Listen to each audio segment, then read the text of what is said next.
Who was Althea Gibson? Well, I'm waiting. Wait a minute. You don't know who she was? That's okay, because I do, and I'll tell you. Althea Neal Gibson was born on August 25th, 1927, in Silver, South Carolina. She developed a love of sports at a young age. According to Biography.com, she moved with her family to Harlem, a place in New York City. As a young girl in Harlem, Althea was a well-known table tennis champion. She was noticed by the musician Buddy Walker, who invited her to play tennis in local courts. Althea won several tournaments hosted by the local recreation department. That caused her to be introduced to the Harlem River tennis courts in 1941.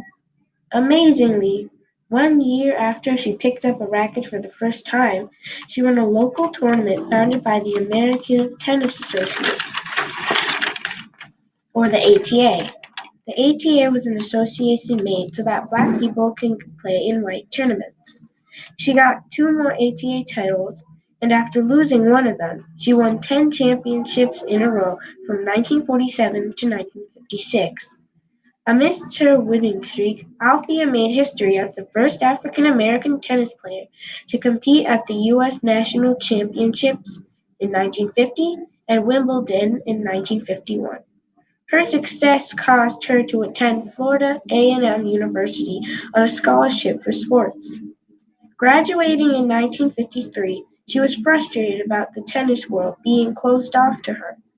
The sport was still segregated at the time.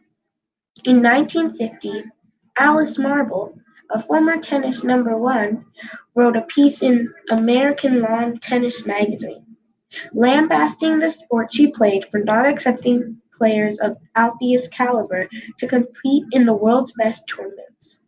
Her article was noticed, and by 1952, Althea became a top 10 U.S. tennis player. By 1953, she even climbed to number 7. Althea and her game were sponsored by the U.S. Lawn Tennis Association in 1955. That sent her around the world to compete in places like Pakistan and India. She was 5'11", 5 feet 11 inches, possessing amazing power and athletic skill. Doesn't she sound cool?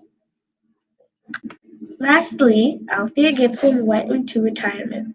She played tennis at Harlem basketball games for a living. Also, she became a pro golfer. For a short time, she was the first black woman to ever compete on the Pro Tour. In 1971, Althea was inducted to the Tennis Hall of Fame. Also, starting in 1975, she was an athletics commissioner for 10 years. Sadly, she died on September 28, 2003, in East Orange, New Jersey. I think that Althea was a great person. Do you agree? Okay? No.